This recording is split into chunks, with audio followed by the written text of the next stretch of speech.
আম্মা জান আয়েশা সিদ্দিকা রাদিয়াল্লাহু তাআলা আনহা ইরশাদে মুবারাকা করছেন, আমার বেডের মধ্যে, বিছানার মধ্যে আমি এবং আমার রাসূল যখন থাকতাম সেইখানেও আল্লাহর কোরআন নাজিল হতো। আউযু বিল্লাহি মিনাশ শাইতানির রাজীম। বিসমিল্লাহির রহমানির রহিম। মুহাম্মাদুর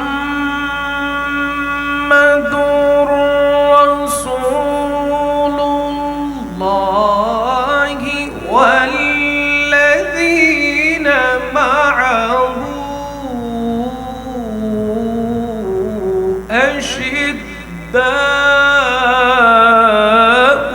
আলাল কুফফার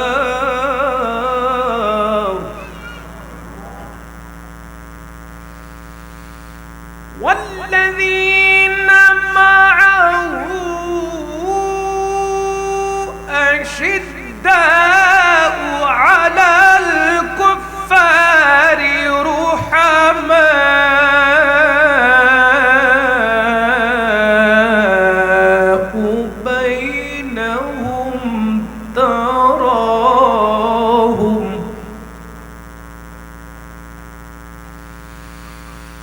رحماء بينهم تراهم ركعا سجدا يبتغون فضلا من الله ورضوانا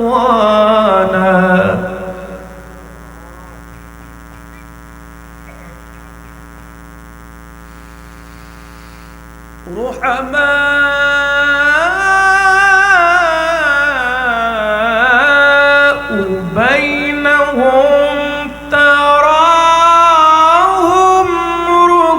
ركعا سجدا يبتغون فضلا من الله ورضوانا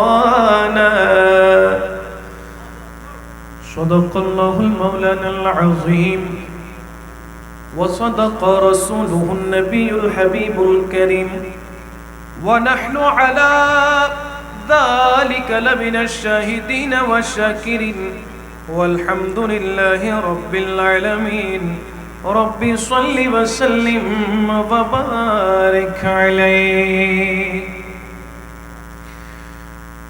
হে রাসূল তোমায় ভালোবাসি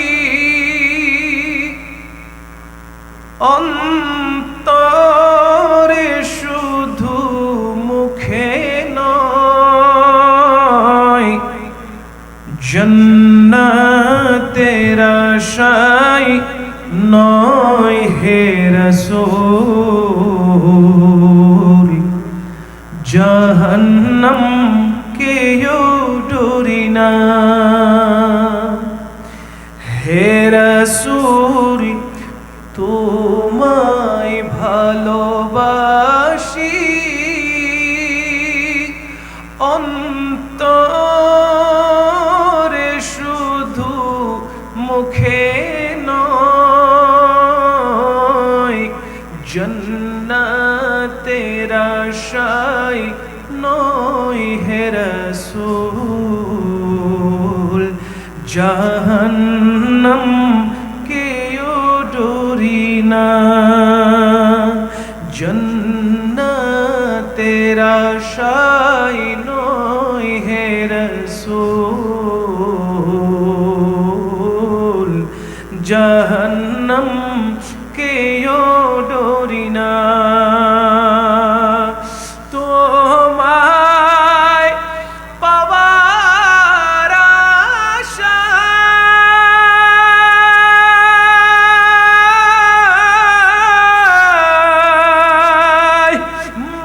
ছুটে যায় মদিনা আশিককে দিদার দাও না,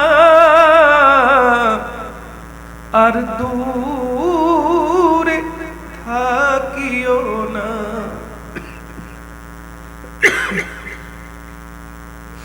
এ আশিককে দিদার দাও না,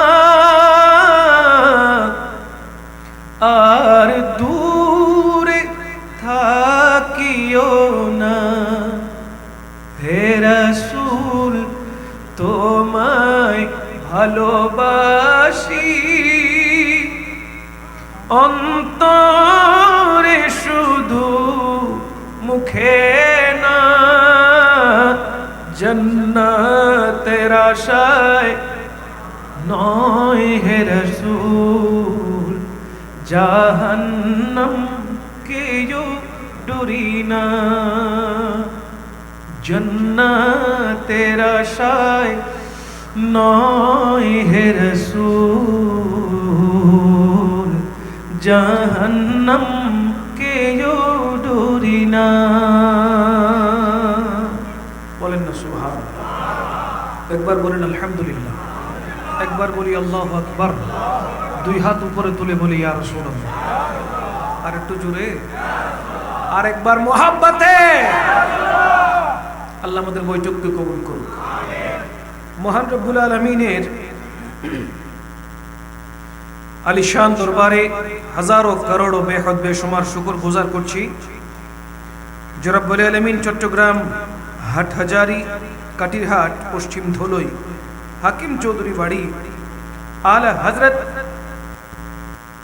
স্মৃতি সংসদের ব্যবস্থাপনায় হাকিম চৌধুরী বাড়ি ঈদগাহ ময়দানে পবিত্র ঈদে মিলাদুন নবী সাল্লাল্লাহু আলাইহি ওয়াসাল্লাম ফাতিহায়ে ইয়াজদহম এবং উরসে আলা হযরত ও এলাকাবাসীর মরহুমাদের ইসালেসা উপলক্ষে 22তম আজিমুল শান সুন্নি সম্মেলনের সম্মানিত সভাপতি,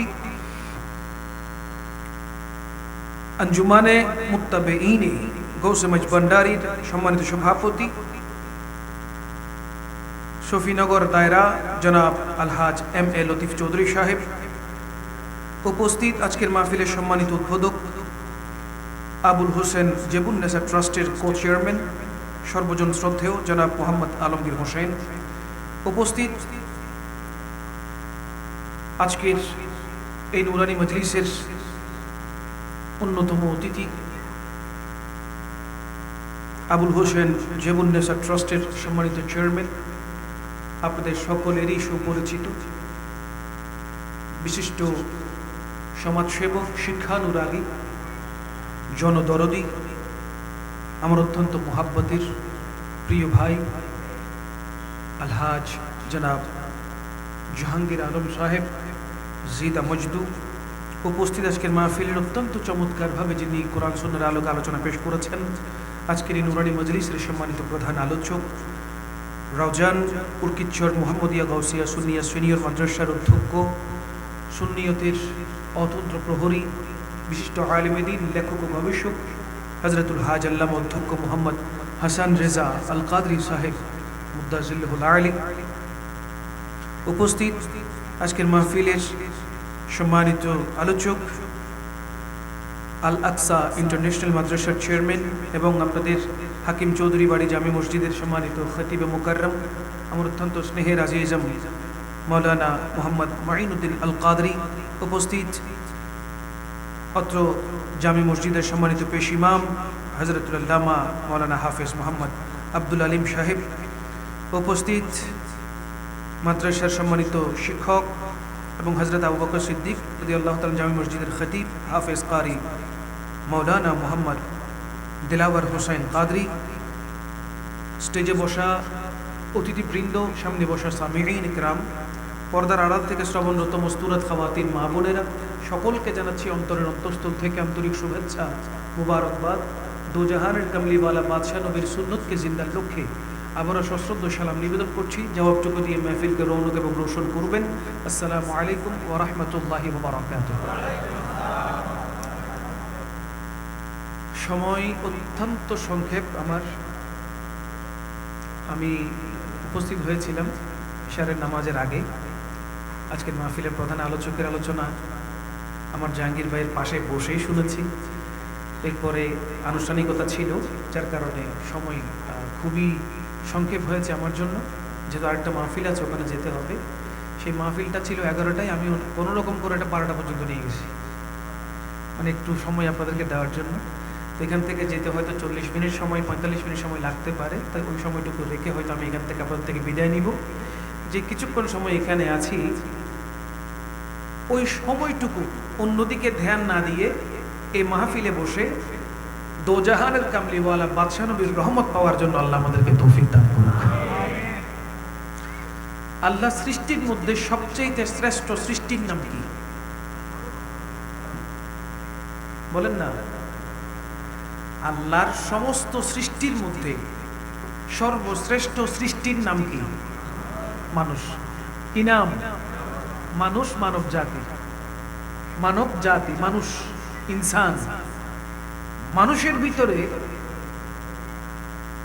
যারা আল্লাহর কাছে পছন্দনীয় তারা কোন ধর্মের অধিকারী বলেন না? ইসলাম ধর্মের অধিকারী, মানে মুসলমান। যারা মুসলমানের ভিতরেও কিছু স্পেশাল মুমিন আছে না নাই? মুসলমানের ভিতরে কিছু স্পেশাল মুমিন আছে যাদের দিকে আল্লাহ পাক রব্বুল আলামিনের কুদরতি নজর 24 ঘন্টা থাকে। তার মানে বোঝা গেল কি, সৃষ্টির মধ্যে শ্রেষ্ঠ মানুষ, মানুষের মধ্যে মুসলমান শ্রেষ্ঠ, আবার মুসলমানের মধ্যে মুমিন শ্রেষ্ঠ, মুমিনের ভিতরে আবার কিছু স্পেশাল মানুষ আল্লাহর কাছে শ্রেষ্ঠ। তাদের মধ্যে আহলে সুন্নাত ওয়াল জামাতের আকীদা হলো আফদালুন নাস বা'দাল আম্বিয়া, তিনি হচ্ছেন খলিফাতুর রাসূল হযরত সাইয়্যিদুনা আবু বকর সিদ্দিক রাদিয়াল্লাহু তাআলা, যার দিকে স্বয়ং আল্লাহ পাক রব্বুল আলামিনের কুদরতি নজর কয় ঘন্টা থাকে বলেন না? কয় ঘন্টা? 24 ঘন্টার মধ্যে 24 ঘন্টা থাকে। যার ব্যাপারে রাসূল আরবি সাল্লাল্লাহু আলাইহি ওয়াসাল্লাম ইরশাদে মুবারাকা করেছেন, আমি আমার উম্মতদের হক আদায় করেছি, আমি আমার উম্মতদের হক আদায় করেছি, কিন্তু আমার সিদ্দিকে আকবরের হক আমি দুনিয়াতে আদায় করি নাই। সেটা আল্লাহ পাক রব্বুল আলামিন কাল হাশরের ময়দানে নিজের কুদরতি হাতে ইচ্ছা মতো আল্লাহর ইচ্ছা মাফিক সিদ্দিক আকবরকে দান করেন। সেই সিদ্দিকে আকবর যিনি উম্মতে মুহাম্মাদি সাল্লাল্লাহু আলাইহি ওয়াসাল্লাম হয়ে এই ধরা দামে তশরিফ নিয়ে এসেছেন, সেই সিদ্দিকে আকবর উম্মতে মুহাম্মদের অন্তর্ভুক্ত হয়েছেন। আর আল্লাহ পাক রব্বুল আলামিন ফেরেশতাদেরকে ইন্ডিকেট করে বলছেন, ও ফেরেশতারা, যখন আমি মানব তৈরি করেছিলাম তখন তো তোমরাই বলেছিলে মানুষের কি দরকার, তারা দুনিয়াতে ফিতনা ফাসাদ সৃষ্টি করবে।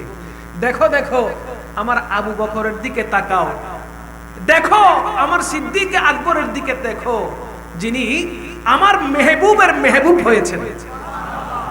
আমার রাসূল কার মেহবুব বলেন না? আমার রাসূল কার মেহবুব? আল্লাহ।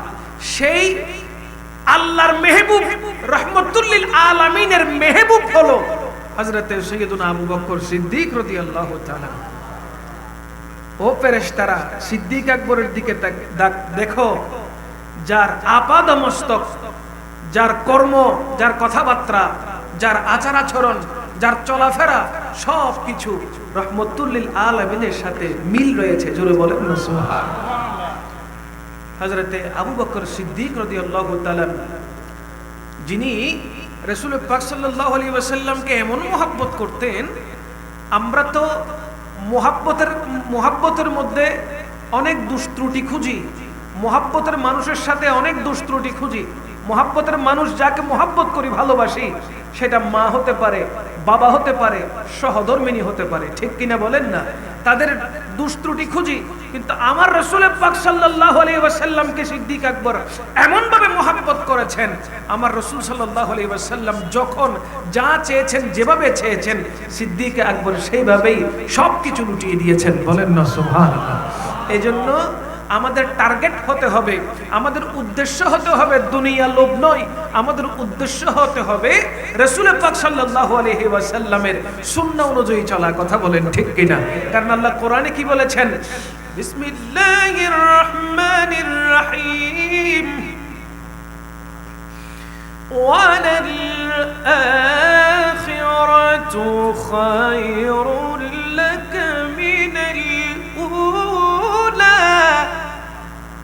চিৎকার দিয়ে বলেন না সুবহানাল্লাহ। আল্লাহ কি বলেছেন? ওয়ালাল আখিরাতু খায়রুল লাকা মিনাল উলা।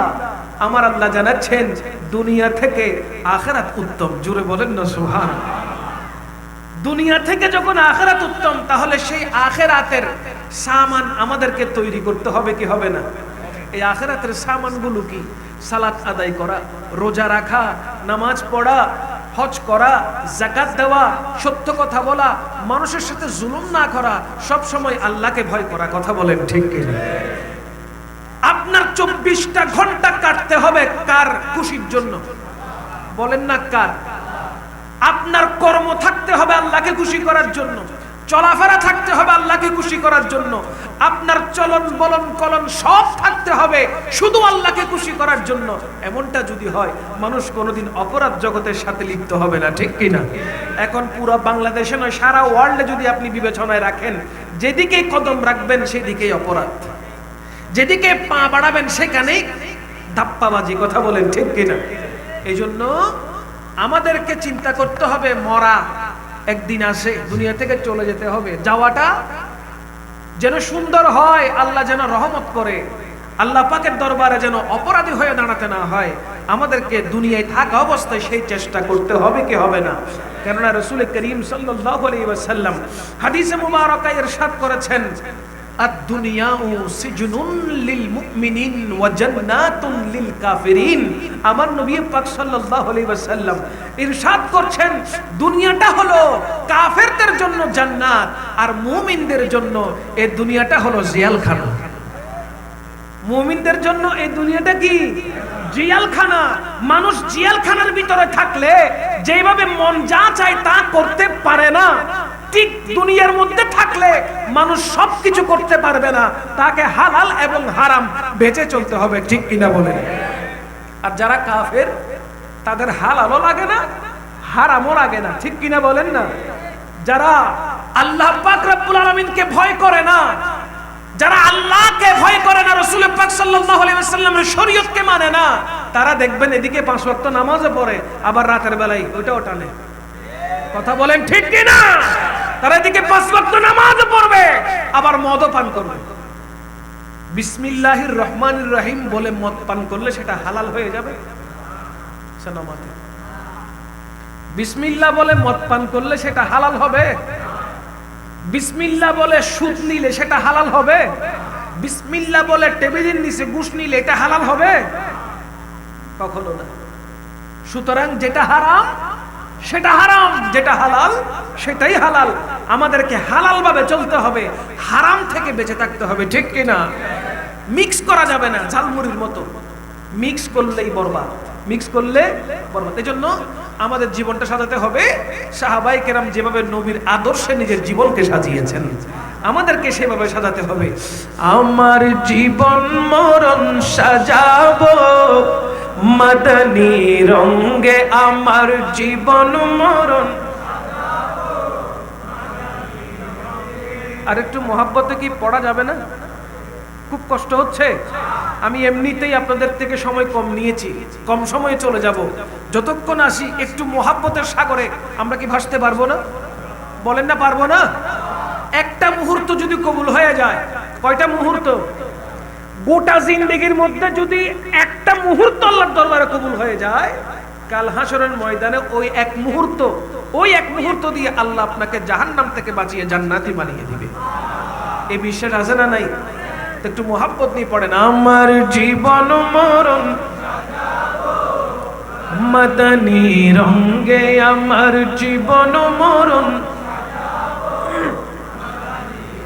সেই রঙে রঙিন হলে আল্লাহ রাসূল থাকবে আমার সঙ্গে, আমার জীবন মরণ সাজাবো মদনী রঙে, আমার জীবন মরণ সাজাবো মদনী রঙে।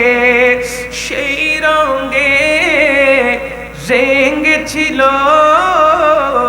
নবীর সব সহচর, হযরত আবু বকর ওমর উসমান হায়দার, হযরত আবু বকর ওমর উসমান হায়দার। জীবন মরণ সপে ছিল, জীবন মরণ সপে ছিল নবীর প্রেমের গঙ্গে, আল্লাহ রাসূল থাকবে আমার মাশাআল্লাহ, আমার জীবন মরণ সাজাবো মদনী রঙে, আমার জীবন মরণ মদনী রঙে। সে রঙে রঙিন হলে আল্লাহ রাসূল থাকবে আমার সঙ্গে, আমার জীবন মরণ সাজাবো। চিৎকার দিয়ে বলেন না সুবহানাল্লাহ।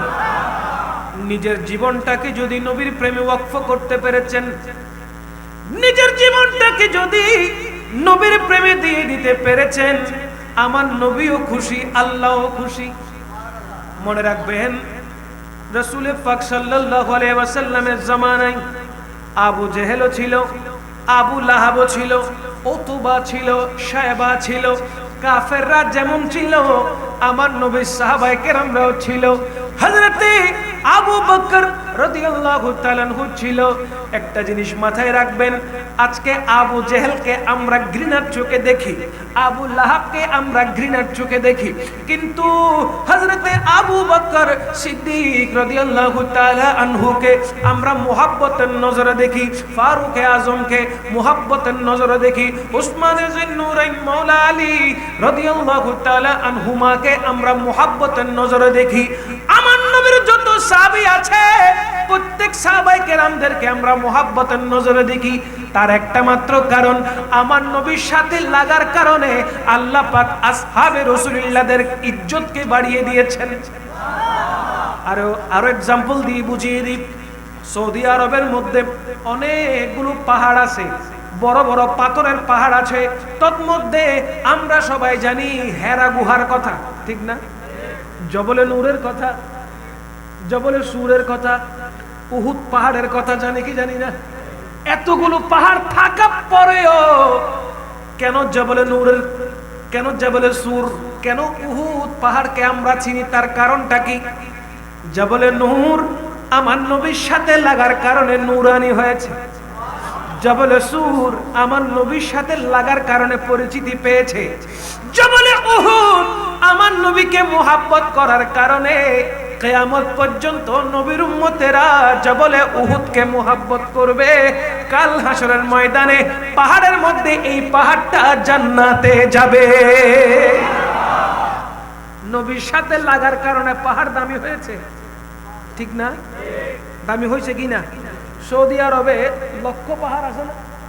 ওয়াদি জিনের মধ্যে কত পাহাড় আছে, কিন্তু কোন পাহাড়ের নাম আমরা জানি না। জানি কোন পাহাড়ের নাম জানি না, কিন্তু জবলে নূর, জবলে সুর কথা আমরা জানি। কেন? বলে এগুলো নবীর সাথে লাগার কারণে দামি হয়েছে। আরেকটা এক্সাম্পল দেই। আল্লাহ পাক রব্বুল আলামিনের আসমানি কিতাব কয়টা? 100, জোরে বলেন 104, 104। 100টা হলো সহিফা আর 4টা হলো বড় কিতাব। 4টা বড় কিতাব কি কি? তাওরাত, জবুর, ইনজিল, কোরআন। আচ্ছা, এই 4টা বড় কিতাবের মধ্যে সবচাইতে উত্তম আফজল কিতাব, উত্তম কিতাব কোনটি? জোরে বলেন না, আর একটু জোরে। সন্দেহ তো নাই, আছে? আচ্ছা বলেন তো, তাওরাত এটাও আল্লাহর কিতাব, ইনজিল এটাও আল্লাহর, জবুর এটাও আল্লাহর, কোরআনটাও আল্লাহর। তো কোরআন কেন শ্রেষ্ঠ হলো? তাওরাত তো শ্রেষ্ঠ হতে পারতো, সেটা আল্লাহর কিতাব। জবুর শ্রেষ্ঠ হতে পারতো, সেটাও আল্লাহর কিতাব। ইনজিল শ্রেষ্ঠ হতে পারতো, সেটাও। তো কোরআন কেন শ্রেষ্ঠ হয়েছে? কোরআনকে জিজ্ঞেস করে, ও কোরআন তুমি কেন শ্রেষ্ঠ হয়েছ? বিসমিল্লাহির রহমানির রহিম বাল হুয়া কুরআনুম মাজিদুন ফি লাওহিম মাহফুজ।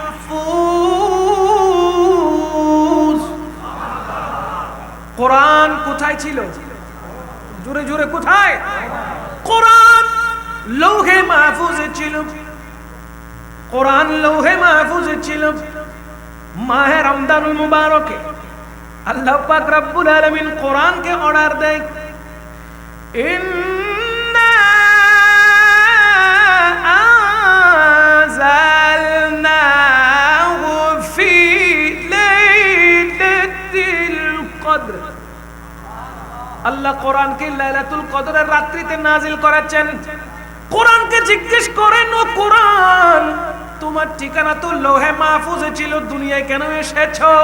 কোরআন বলবে, যখন আমার নবী আল্লাহ পাক রব্বুল আলামিনের কাছে ছিল, যখন এইখানে আসমানি জগতের মধ্যে যখন আমার নবী ছিল, আমি কোরআন লৌহে মাহফুজে অবস্থান করছি। যখন আমার রাসূলকে দুনিয়ায় আল্লাহ পাঠিয়ে দিলেন, আমার ঠিকানা আর লৌহে মাহফুজে নাই, আমি নবী যেখানে আমি কোরআনও সেইখানে। আরো শুনেন, রাসূল পাক সাল্লাল্লাহু আলাইহি ওয়াসাল্লাম যখন মক্কায়, কোরআন কোথায়? জোরে বলেন না। আমার নবী যখন মদিনাতুল মুনাওয়ারায়, তখন কোরআন কোথায়? মদিনায়। আমার নবী যখন মক্কাতুল মুকাররমার মধ্যে জবলে নূরে, কোরআনও সেইখানে। জবলে সুরে গেলে কোরআনও সেইখানে।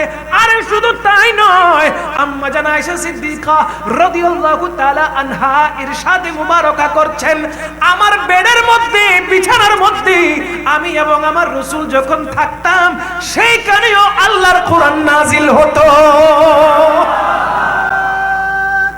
আল্লাহু আকবার।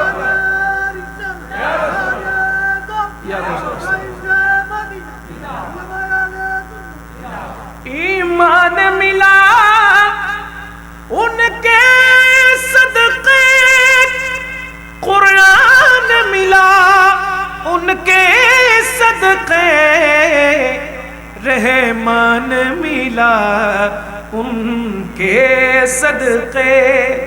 वो क्या है जो हमने पाया नहीं, वो क्या है जो हमने पाया नहीं, बिन मांग दिया और इतना दिया, दामन में हमारे समाया नहीं, कुर्बान में उनकी बख्शिश के सलात या रसूल अल्लाह।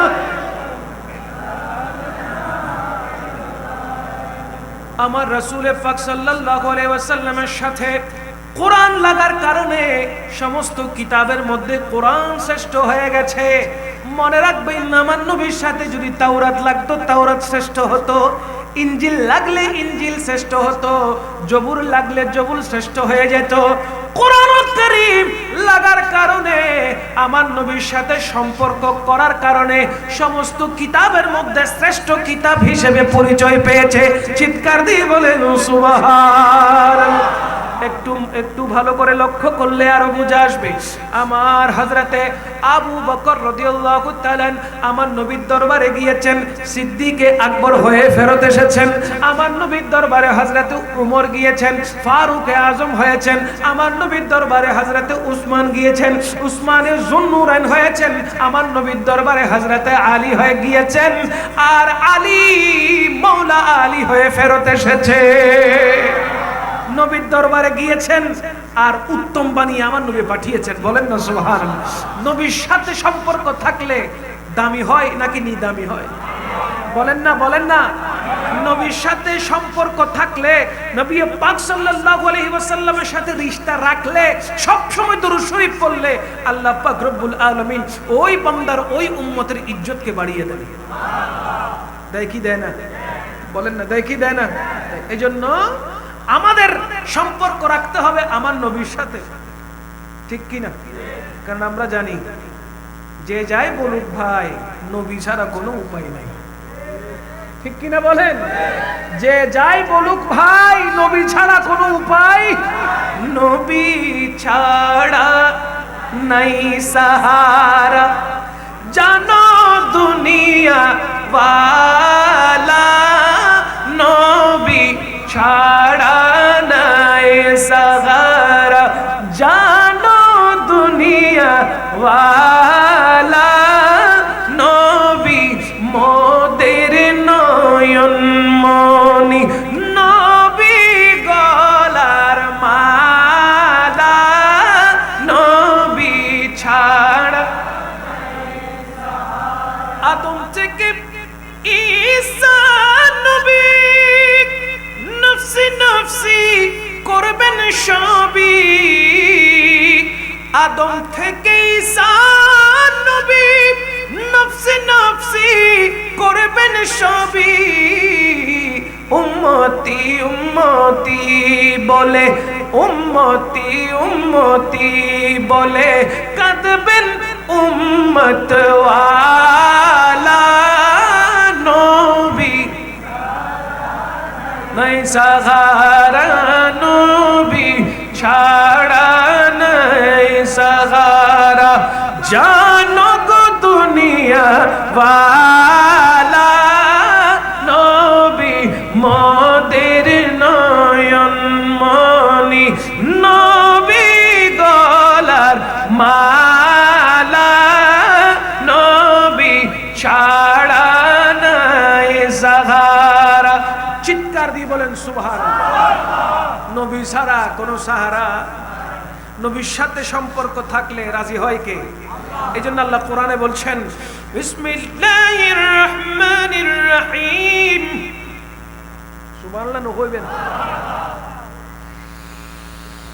মুহাম্মাদুর রাসূলুল্লাহি ওয়াল্লাযীনা মা'আহু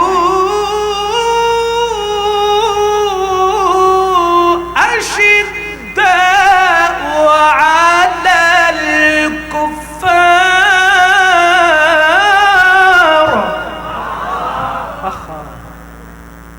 আল্লাহ কত চমৎকার করে কোরআনুল কারীমে ঘোষণা দিচ্ছেন, মুহাম্মাদুর রাসূলুল্লাহি ওয়াল্লাযীনা মা'আহু আশিদ্দাউ আলাল কুফফার। আমার নবী পাক সাল্লাল্লাহু আলাইহি ওয়াসাল্লামের সহচর যারা, এক কথায় সাহাবায়ে কেরামগণ, দয়াল নবীর সাহাবায়ে কেরামগণ, তারা একে অপরের সহচর, আল্লাহর রাসূলের সহচর। ওয়াল্লাযীনা মা'আহু আশিদ্দাউ আলাল কুফফার, নিশ্চয়ই তারা কাফেরদের জন্য বড় কঠিন। কাফেরদের সাথে সহজ নয়, কাফেরদের সাথে কি মাতন না, কাফেরদের সাথে কি আশিদ্দাউ আলাল কুফফার, কাফেরদের সাথে তারা বেশি কঠিন। আর মুসলমানদের সাথে সহজ সুন্দর, আল্লাহ এবং রাসূলের সাথে ওনাদের সম্পর্ক বড় সুন্দর। জুড়ে বলেন না সুবহানাল্লাহ।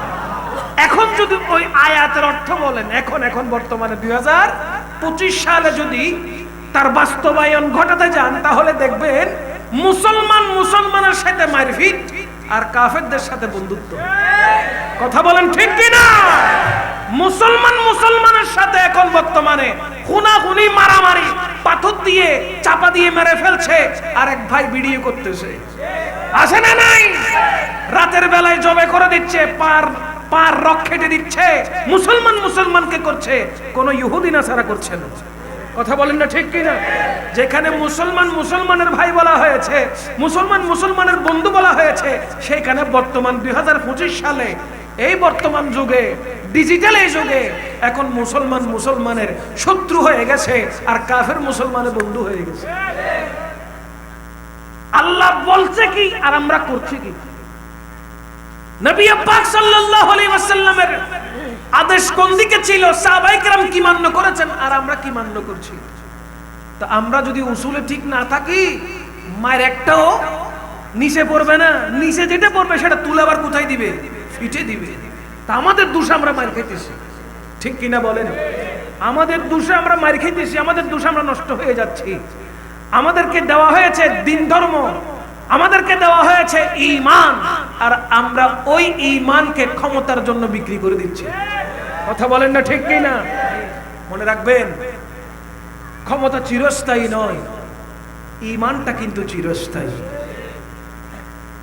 ধন দৌলত, অর্থ করি, সম্পদ সম্পত্তি কোনো কিছুই চিরস্থায়ী নয়, সবগুলোর ধ্বংস আছে না নাই? কিন্তু ঈমানের কোনো ধ্বংস নাই। দুনিয়া থেকে আপনি যখন কবরে চলে যাবেন, তখন কোনো টাকা পয়সা, ধন দৌলত, হীরা জহুরত কোনো কিছুই আপনার কাজে আসবে না, কোনো ক্ষমতা আপনার কাজে আসবে না। কাজে আসবে কি? ঈমান এবং আমল, ঠিক কি না? আপনি ঈমান মজবুত করেন, আমল মজবুত করেন, দুনিয়ায় থাকা অবস্থায় আল্লাহকে রাজি করেন, রাসূলের পাক সাল্লাল্লাহু আলাইহি ওয়াসাল্লামের শরীয়তকে পুঙ্খানুপুঙ্খভাবে মানেন, লোক দেখানো ইবাদত নয়, মন থেকে আল্লাহকে রাজি করেন, দুনিয়া থেকে দুলহার মতো আপনাকে বিদায় দেওয়া হবে, ঠিক কি না? কবর জগৎ আর অন্ধকার থাকবে না, দয়াল নবীর নূরে নূরানি হয়ে যাবে, যদি আপনি দুনিয়াতে থাকা অবস্থায় আমার নবীর সুন্নত অনুযায়ী আপনি চলতে পারেন। আমাদের দরকার আছে না নাই? নবীর সুন্নত অনুযায়ী চলার দরকার আছে না নাই? এই দুনিয়া সেটা ক্ষণস্থায়ী, চোখ বন্ধ করলে সব শেষ। চোখ বন্ধ হলে সব শেষ। ঘুম থেকে শিক্ষা নেন, মানুষ যখন ঘুমায় তখন আত্মাটা শরীর থেকে বের হয়ে যায়, ওই শরীর থেকে আত্মা বের হয়ে গেলে রিটার্ন ফেরত না আসলে মানুষটা শেষ, ঠিক কিনা বলেন না? চোখ বন্ধ করেছেন যে আবার খুলবেন তার কোনো গ্যারান্টি নাই। সে কারণে চোখ বন্ধ করার সময় রাতে ঘুমানোর পূর্বে তওবা করেন, ভালোভাবে তওবা করেন, এবং 10-15 মিনিট চিন্তা করেন সারাদিন কি করেছেন, খারাপ কাজ করেছেন, ভালো কাজ করেছেন, সব চিন্তা করেন। চিন্তা করার পর আল্লাহ তওবা করেন, আল্লাহ আগামীকাল থেকে সূর্য যেমন নতুন করে উঠবে, আমার জিন্দেগিটা আবার নতুন করে আমি শুরু করব। নিয়ত করেন, নিয়ত করেন, কেননা সহিহুল বুখারী শরীফের হাদিসে মুবারাকা, ইন্নামাল আমালু বিন্নিয়তি, নিয়তের উপরে সবকিছু, ঠিক কি না? আপনার আমলকে বিবেচনা করা হবে নিয়তের মাধ্যমে। আগে নিয়ত করেন, নিয়ত করার সাথে সাথে নেক আমলের নিয়ত করার সাথে সাথে আমল করেন নাই, কিন্তু ওই নেক আমল করার সাথে সাথে আপনার আমলনামায় সওয়াব ট্রান্সফার হয়ে গেছে। জোরে বলেন না সুবহানাল্লাহ। দামি বানাতে হলে দামিওয়ালার সাথে থাকতে হবে। দামি বানাতে হলে দামিওয়ালার কথা বলেন, দামিওয়ালার মুসিবত যদি ফেলে আপনার বন্ধু রেখে চলে যায়, তাহলে ওই বন্ধুর দরকার আছে? যেই বন্ধু দুনিয়াতেও আপনাকে বাঁচাবে, কবরেও বাঁচাবে, হাসরের ময়দানে শাফাআত করবে, ওই রহমতুল লিল আলামিনের দরকার আছে না নাই? মুসিবত না পাই যদি, মুসিবত না পাই যদি, করুণা তোমার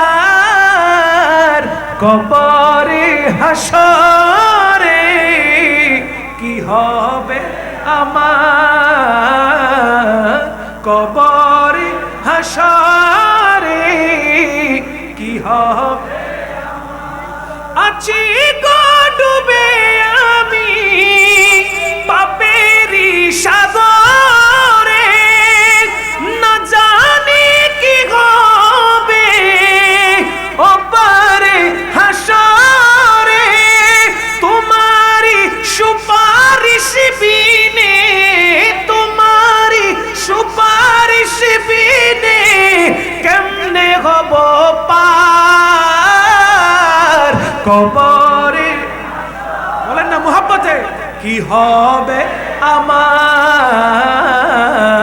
কবরে হাসরে,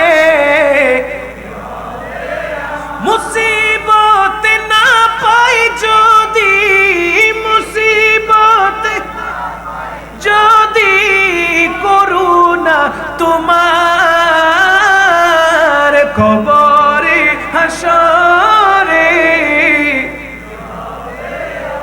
আরো জোরে, কবরে হাসরে কি হবে আমার, কবরে হাসরে কি হবে। চিৎকার দিয়ে বলেন না সুবহানাল্লাহ। আমার নবী পাক সাল্লাল্লাহু আলাইহি ওয়াসাল্লামের সাথে সিদ্দিক আকবর লাগার কারণে সিদ্দিক আকবরের পজিশনটা কেমন জানেন? শোনার দরকার আছে না নাই? সিদ্দিক আকবরের পজিশন কেমন করে আল্লাহ বাড়িয়েছেন, শোনার দরকার আছে না নাই? হযরতে জিবরাইল আলাইহিস সালাম জান্নাতের মধ্যে যখন অবস্থান করছিলেন, জিবরিল আমিন চিন্তা করলেন আমার যতগুলো ডানা আছে, জিবরিল আমিনের ডানা কয়টা? হযরতে জিবরাইল আলাইহিস সালামের ডানা কয়টা? বলেন না কয়টা?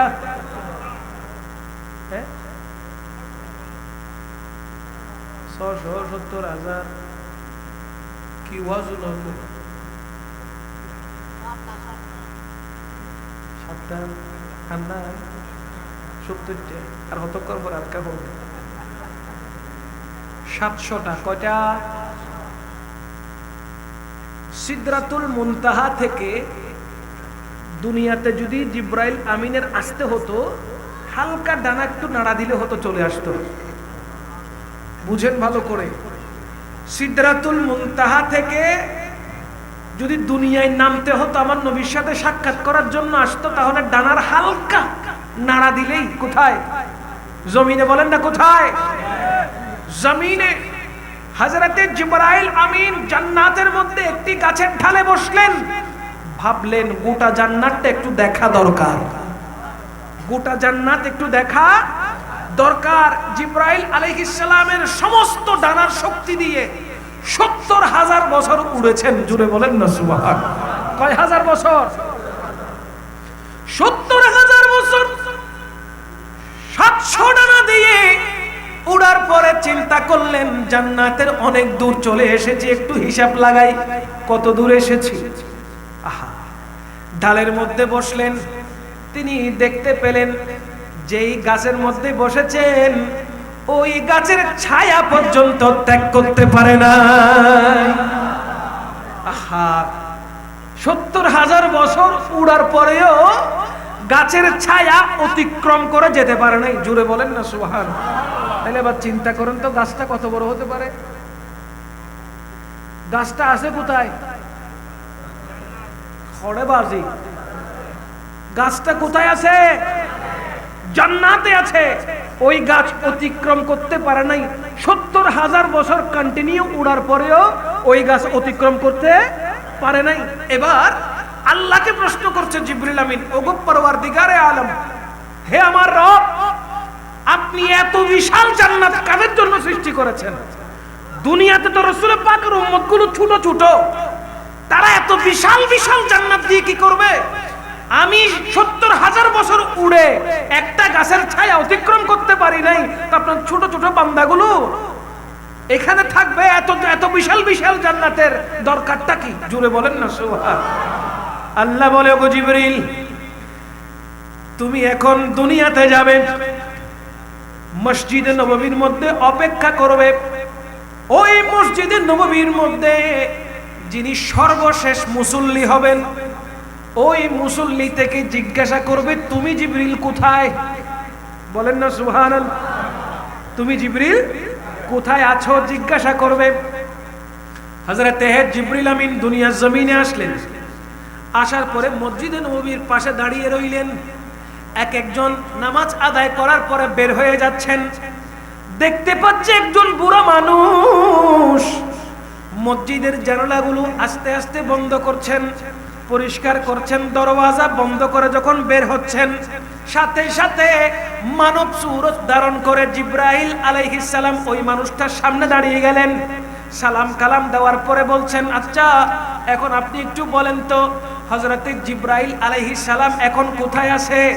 ওই মানুষ যিনি সব শেষে মসজিদে নববী থেকে বের হয়েছেন, তিনি চোখটাকে বন্ধ করলেন, করে আবার খুলে বলতেছেন, তুমি জিবরিল। জোরে বলেন না সুবহানাল্লাহ। উনি কি বলতেছেন? তুমি জিবরিল। এই কথা শোনার সাথে সাথে জিবরাইল আলাইহিস সালাম অবাক হয়ে গেলেন, আবেগে আপ্লুত হয়ে গেলেন। জিজ্ঞেস করছেন, আপনি কিভাবে বুঝলেন আমি জিবরিল? চোখের পলক ফেলতে না ফেলতে আপনি আমাকে ধরে ফেললেন, কারণটা তো বুঝলাম না। বলে, আমি চক্ষু বন্ধ করে 7 জাহান্নাম, 8 জান্নাত এবং আল্লাহর আরশের নিচে সিদরাতুল মুনতাহায় সমস্ত জগৎকে আমি খুঁজে আসলাম, তোমাকে কোথাও খুঁজে পাই নাই। যেখানে যেখানে খোঁজার দরকার সেখানে সেখানে খুঁজলাম, কোথাও তোমাকে পাই নাই। তো পাই নাই যখন, তুমি জিবরিল হবে ধারণা করলাম। চোখের পলকে 8 জান্নাত দেখেছেন। এদিকে জিবরিল আমিন 70,000 বছর উড়ার পরেও গাছের ছায়া অতিক্রম করতে পারে নাই। সেইখানে ওই মানুষটা চোখের পলকে 8 জান্নাত দেখে ফেলেছে, 7 জাহান্নাম দেখে ফেলেছে, আরশ, কুরসি, লৌহ, কলম সমস্ত কিছু দেখেছে মুহূর্তের ভিতরে। দেখে আসার পর বলছে তুমি জিবরিল। বলেন না সুবহানাল্লাহ। হায় হায় হায়। জানেন তিনি কে? মাশাআল্লাহ, হযরত সাইয়্যিদুনা আবু বকর সিদ্দিক রাদিয়াল্লাহু তাআলা, যিনি চোখের পলকে গোটা কায়নাত দেখতে পারেন। এই ক্ষমতা দিছে কে? বলেন না কে দিছে? এই ক্ষমতা কি আবু জাহেলের ছিল? আবু লাহাবের ছিল? হযরত আবু বকর সিদ্দিক কেন পেয়েছেন? যেহেতু তিনি নবী পাকের গোলামি করেছেন। নবীর গোলামি করলে পজিশন বাড়িয়ে দেয় কে? জুড়ে বলেন না কে? নবী পাক সাল্লাল্লাহু আলাইহি ওয়াসাল্লামের গোলামিতে থাকলে আল্লাহ পাক রব্বুল আলামিন ওই ব্যক্তির সম্মানকে বাড়িয়ে দেন। এইজন্য শায়ের বলে, মদিনার গোলামি আমায় দে ও মুর্শিদ মোরে, মদিনার গোলামি। আর একটু মোহাব্বতে, মদিনার গোলামি দে ও মুর্শিদ মোরে, মদিনার গোলামি আমায় দে। ও মদিনা মনোয়ারা, তোমায় কেমনে পাবো মোরা, ও মদিনা মনোয়ারা, ও মদিনা মনোয়ারা, তোমায় কেমনে পাবো মোরা, ওই ইমান নসিব করে দে ও মুর্শিদ মোরে, মদিনার গোলামি, মদিনার গোলামি আমায় দে ও মুর্শিদ মোরে, মদিনার গোলামি। স্বর্ণ চাই না, রূপা চাই না, চরণ ধুলি কামনা। স্বর্ণ চাই না, রূপা চাই না, চরণ ধুলি কামনা। ভাঙ্গা তকদির জোড়া ও মুর্শিদ মোরে, মদিনার গোলামি, মদিনার গোলামি আমায় দে ও মুর্শিদ মোরে, মদিনার গোলামি আমায় দে। বলেন না সুবহান। আমার নবী পাক সাল্লাল্লাহু আলাইহি ওয়াসাল্লামের পবিত্র নবুয়তি হাতে জান্নাতও আছে, জাহান্নামও আছে। আল্লাহ পাকের গোটা কায়নাত আমার নবীর নবুয়তের হাতে আছে না নাই? না হলে কি সিদ্দিক আকবরকে আমার নবী বলতেন তুমি জান্নাতি? বলতেন না। রাসূল পাক সাল্লাল্লাহু আলাইহি ওয়াসাল্লাম সাহাবায়ে কেরামদেরকে সামনে নিয়ে আমার নবী বলে, ক্বালা রাসূলুল্লাহ সাল্লাল্লাহু আলাইহি ওয়াসাল্লাম, মান আরাদা আন ইয়ানজুরু ইলা আতিকি মিনান নারি ফালইয়ানজুর ইলা আবি বকর। চিৎকার দিয়ে বলেন না সুবহানাল্লাহ। আমার নবী বলে, বৈঠকের মধ্যে যদি তোমরা জাহান্নাম থেকে মুক্ত জান্নাতি মানুষ দেখতে চাও, তাহলে দেখো আমার সিদ্দিকে আকবরের দিকে তাকাও। আমার নবী দুনিয়াতে এইভাবে 10 জনকে জান্নাতের শুভ সংবাদ দিয়েছেন। কয়জনকে? জান্নাতের মালিক যদি রহমতুল্লিল আলামিন না হতো, তাহলে কি জান্নাতের শুভ সংবাদ দুনিয়ায় থাকা অবস্থায় দিতে পারতো? এই জন্য মনে রাখবেন, আমার নবী বলছেন, ইন্নামা আনা কাসিমুন ওয়াল্লাহু ইউতি, নিশ্চয়ই আল্লাহ আমাকে দেয় আর আমি রাসূল সেটা বন্টন করি। তো নবী যদি বন্টন করে, এই বন্টন করার ভিতরে গোটা কায়নাত আছে না নাই? বলেন না আছে না নাই? রিজিক বলেন, একজন মানুষের যা দরকার সবকিছু নবুয়তের হাত দিয়ে আল্লাহ পাক বন্টন করাচ্ছেন। কাল ময়দানে মেহেশরে যাদেরকে জান্নাত দেওয়া হবে সেই জান্নাতটাও আমার নবীর হাত দিয়ে দেওয়া হবে। আলা হযরত কি বলেছেন, লা বরবিল আরশ জিসকো जो मिला उनसे मिला बटती है कौनैन में नेमत रसूलुल्लाह की बटती है कौनैन में नेमत रसूलुल्लाह की। আমার আলা হযরত বলে खुदा की कसम যা কিছু এই দুনিয়ার জমিনে নয় শুধু গোটা কায়নাতে বন্টিত হচ্ছে সব কিছু নবুয়তের পবিত্র হাত মুবারক থেকে বন্টন করা হচ্ছে। আল্লাহ আমার নবীকে মালিক বানিয়েছেন আর আমার নবী সেটা বন্টন করতেছেন। আমার নবী বন্টন না করলে কিন্তু আমরা রিজিক পেতাম না। বুঝতে পেরেছেন? নিজের সন্তান যদি বেশ কম করে, মা বাবার অবাধ্য হয়, তখন মা বাবা কি করে? সর্বপ্রথম ভাত বন্ধ করে দেয়। আজকে তোর ভাত বন্ধ, কথা শুনোস নাই, স্কুলে যাস নাই, মাদ্রাসায় যাস নাই, বলে কি বলে না? ফইলে দিয়ে রিজিক বন্ধ। ফইলে কি বন্ধ? মা বাপ সন্তানের রিজিক বন্ধ করে দিচ্ছে। কারণ কি? কথা শুনে নাই। কি শুনে নাই? কথা না শোনার কারণে রিজিক বন্ধ। এ বাদ ফাতে নিয়ে আসিয়ে বউর একদম বালা করে শাসাইদের খবরদার ননাই ননাই ন দাহাইউ আদুরি দাহাই ফরাবাদ মধ্যু হইয়ে না কিয়া ইচ্ছা আসিয়ে মাদ্রাসার ন যা, স্কুলত ন যা, তোর ফল নামার ফিট করছি আদিতের ভাত বন্ধ। ঠিক কিনা হন না? আজকে ভাত বন্ধ, খাবার বন্ধ। তাহলে একটু চিন্তা করে দেখেন তো, আপনার সন্তান আপনার একটু অবাধ্য হওয়ার কারণে আপনি ভাত বন্ধ করে দিয়েছেন।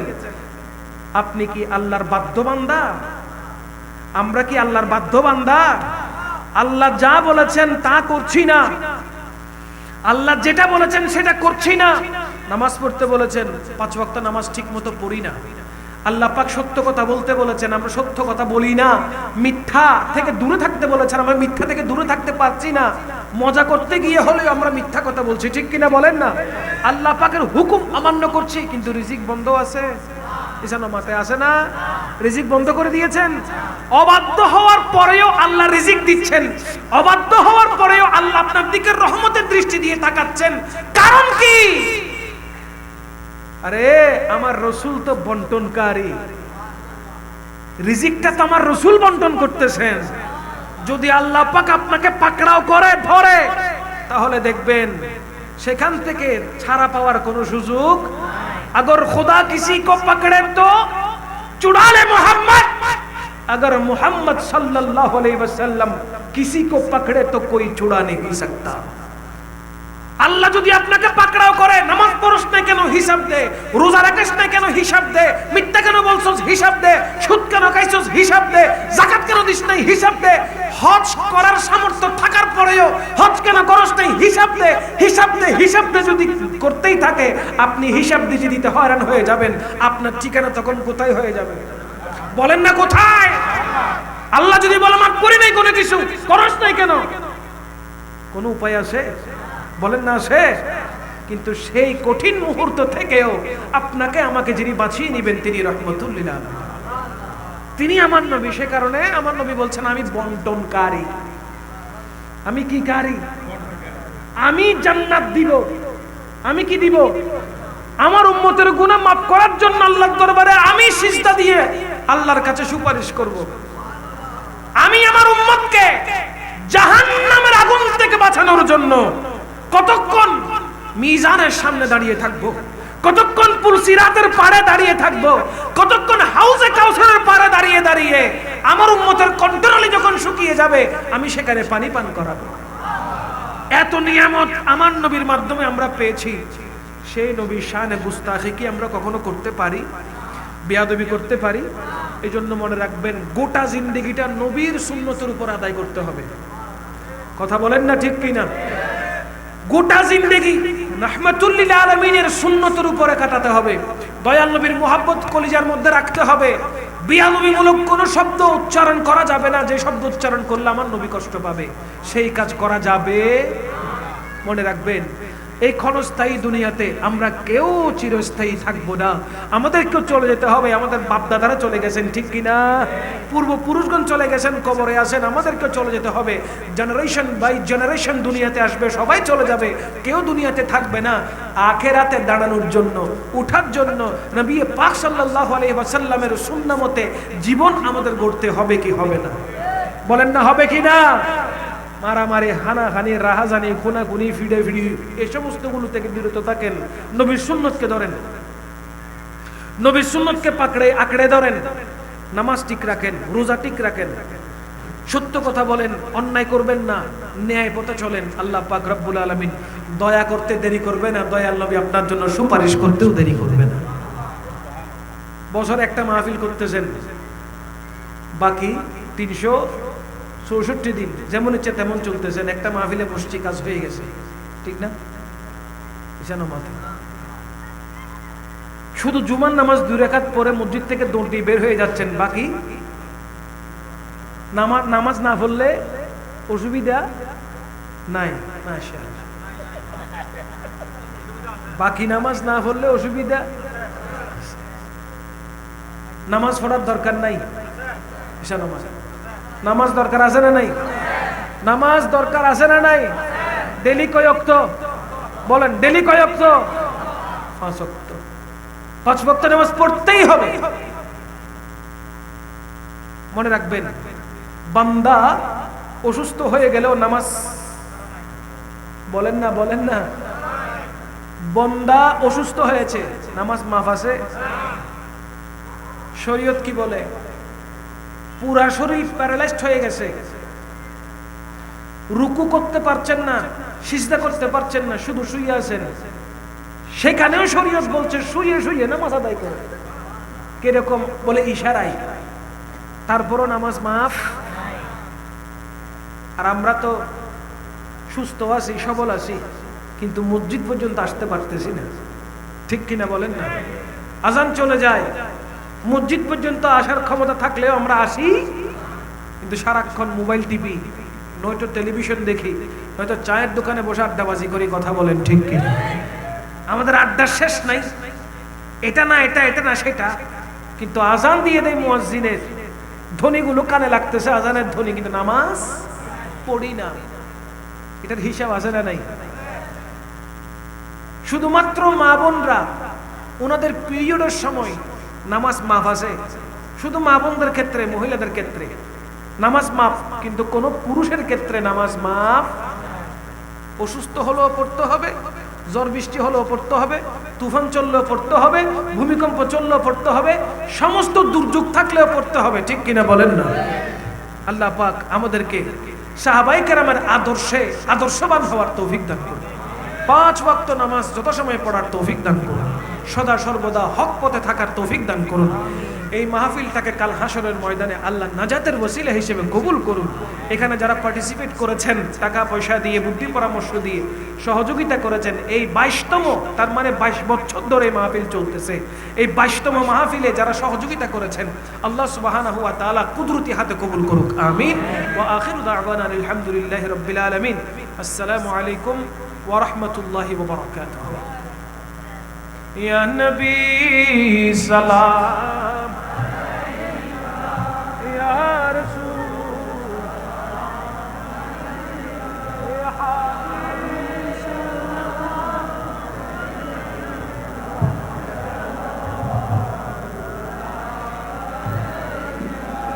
হাবিবি সাইয়্যিদি ইয়া রাসূল আল্লাহ, মেরে আকা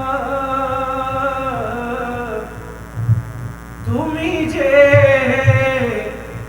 নূরের নবী, নিখিলের ধ্যানের ছবি, তুমি না এলে দুনিয়ায় আধারে, তুমি তো সবই। ইয়া নবী সাল্লাল্লাহু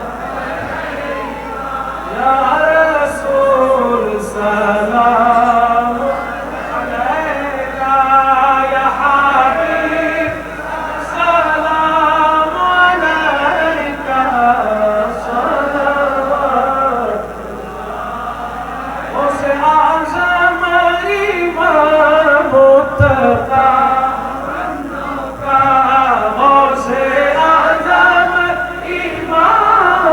मुस्तफा वन्नो का जलवाए शान कुदरत पहला मुस्तफा जाने रहमत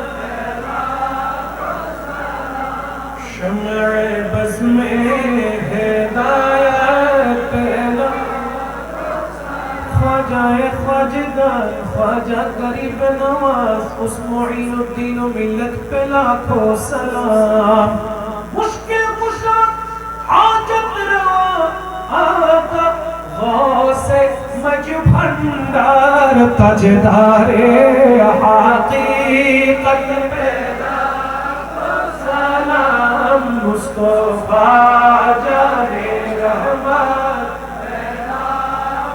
सलाम शम्अ बज़्म में हिदायत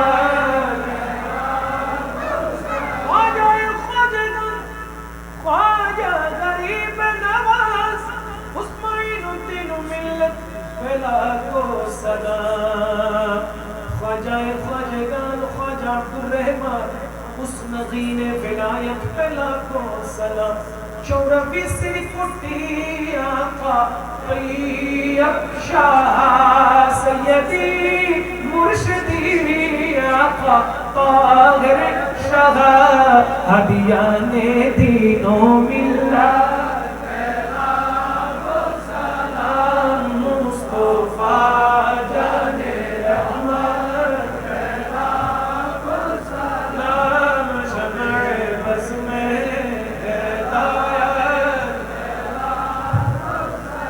दादी कल्ब में अज़मते मुस्तफा सैयदी आला हज़रत पहला सलाम मुस्तफा जाने पहला को सलाम शम्अ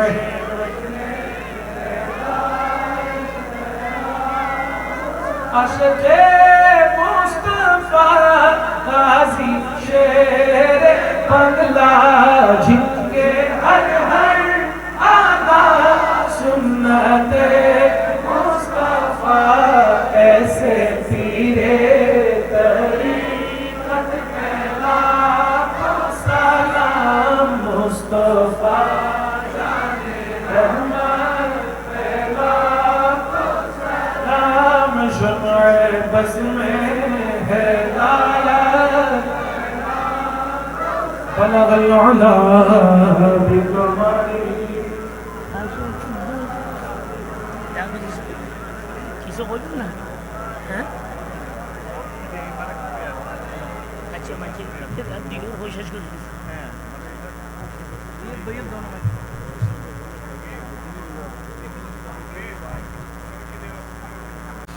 مولاي صل وسلم دائما ابدا على حبيبك خير الخلق كلهم هو الحبيب الذي ترجى شفاعته لكل هول من الاهوال مقتحم ওগো পরবর্তীকারে আলম আলা হযরত স্মৃতি সংসদের ব্যবস্থাপনায় অত্র এলাকাবাসী এবং প্রবাসী বৃন্দের আর্থিক এবং সার্বিক সহায়তায় আজকের এই পবিত্র ঈদে মিলাদুন নবী সাল্লাল্লাহু তাআলা আলাইহি ওয়াসাল্লাম এবং ফাতিহায়ে ইয়াজদুহুম উরসে আলা হযরত অত্র এলাকার মরহুম মরহুমাদের ইসালের সওয়াব উপলক্ষে যে 22তম আজিমুশান সুন্নি সম্মেলন আল্লাহ এই সুন্নি সম্মেলন উপলক্ষে আমরা এতক্ষণ পর্যন্ত বসেছি কোরআন এবং সুন্নাহর আলোকে আলোচনা হয়েছে ওয়াজ ও নসিহত করা হয়েছে রাসূল করিম সাল্লাল্লাহু আলাইহি ওয়াসাল্লামের নাতখানি হয়েছে মিলাদ কিয়াম হয়েছে যা কিছু আমরা আদায় করলাম ভুল ত্রুটি মাফ করে আমাদের প্রত্যেকের পক্ষ থেকে আল্লাহ তোমার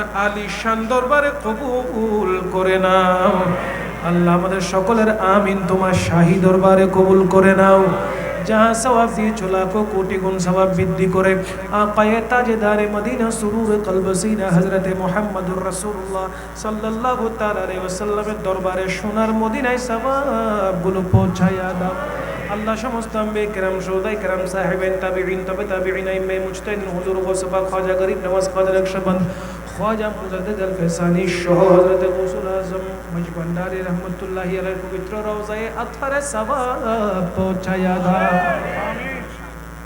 हजरत शाह मनोहर रहमतुल्लाहि अलैहि दरबारे सवाब पहुंचाया दाओ। আল্লাহ আমরা যারা আমিন আমিন বলে ডাক দিচ্ছি মওলা আমাদের অনেকের মা আছে, অনেকের মা নাই, অনেকের বাবা আছে, অনেকের বাবা নাই।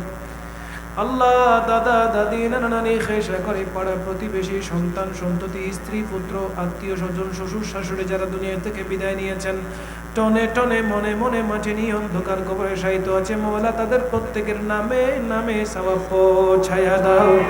ওগো পরওয়ারদিগারে আলম অত্র এলাকার যতগুলো কবরস্থান রয়েছে ওই কবরস্থানের মধ্যে যত মরহুম মরহুমারা শুয়ে আছে আল্লাহ টনে টনে মনে মনে মাটি নিয়ে অন্ধকার কবরে শুয়ে আছে, কেমন আছে জানি না, কি অবস্থায় আছে জানি না। আজকের এই মাহফিলের সওয়াব তাদের প্রত্যেকের নামে নামে কবরে কবরে পৌঁছায়া দাও। আল্লাহ তাদের জীবনের সমস্ত সগীরা কবিরা জাহির বাতিন ইচ্ছায় অনিচ্ছায় সমস্ত গুনাহ খাতা তুমি মাফ করে দাও। আল্লাহ আমাদের মা বাবা যারা বেঁচে আছেন হায়াতের তৈয়বা দান করে দাও। আল্লাহ যারা এইখানে অসুস্থ রয়েছেন আল্লাহ প্রত্যেককে রোগ থেকে শিফা দান করে দাও। আল্লাহ বিশেষ করে আবুল হোসেন যে মুন্নাসার ট্রাস্টের সম্মানিত চেয়ারম্যান আলহাজ জাহাঙ্গীর আলম সাহেব অসুস্থ রয়েছেন আল্লাহ দয়া করে মেহেরবানি করে ওনাকে সেহাতে কামেলা নসিব করে দেন।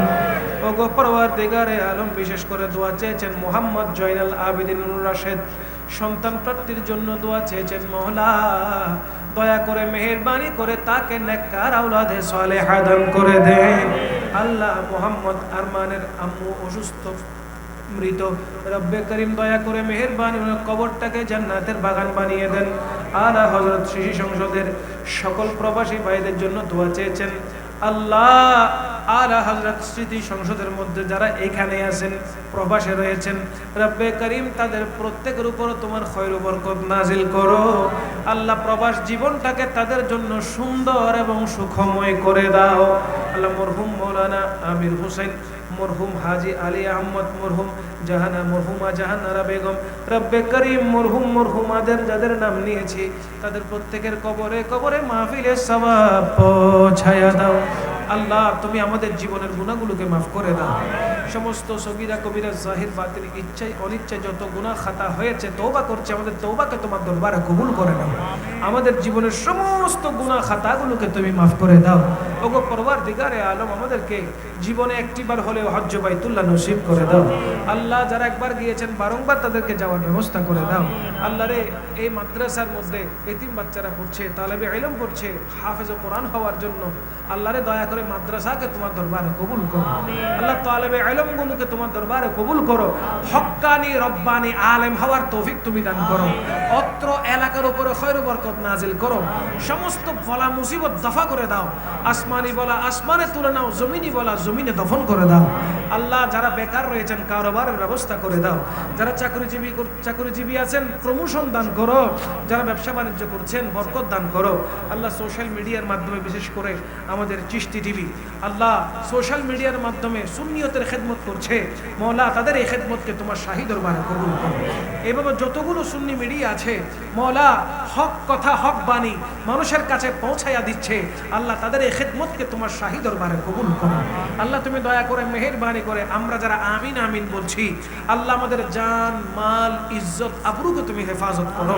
আল্লাহ রে তুমি দয়া করে এই মাহফিলকে সাজাতে গিয়ে যারা টাকা পয়সা দিয়ে সহযোগিতা করেছেন বুদ্ধি পরামর্শ দিয়েছেন কায়িক পরিশ্রম করেছেন আল্লাহ প্রত্যেকের শিরকতকে তোমার শাহী দরবারে কবুল করো। আল্লাহ তাদেরকে তুমি গায়েবী খজিনা থেকে দান করো। মওলা রে তুমি দয়া করে মেহেরবানি করে আমাদেরকে ইজ্জতের জিন্দেগি নসিব করো। বেইজ্জতি বেহুরমতি থেকে আমাদেরকে হেফাজত করো। সাল্লাল্লাহু তাআলা আলা নবিয়িনা মিন ওয়া আলা আলিহি ওয়া আসহাবিহি আজমাইন। আল্লাহ সাকারাতের বিছানায় যখন শায়িত হয়ে যাব কঠিন মুহূর্তে মালাকুল মউত আসবে জান নেওয়ার জন্য, শয়তান আসবে ঈমান নেওয়ার জন্য। আল্লাহ তোমার রাসূলের দিদার নসিব করে তোমার রাসূলের পবিত্র নবুয়তের হাত মোবারক থেকে হাউজে কাউসারের পানি পান করতে করতে আমাদের সকলের মুখের মধ্যে জারি করে দিও লা ইলাহা ইল্লাল্লাহু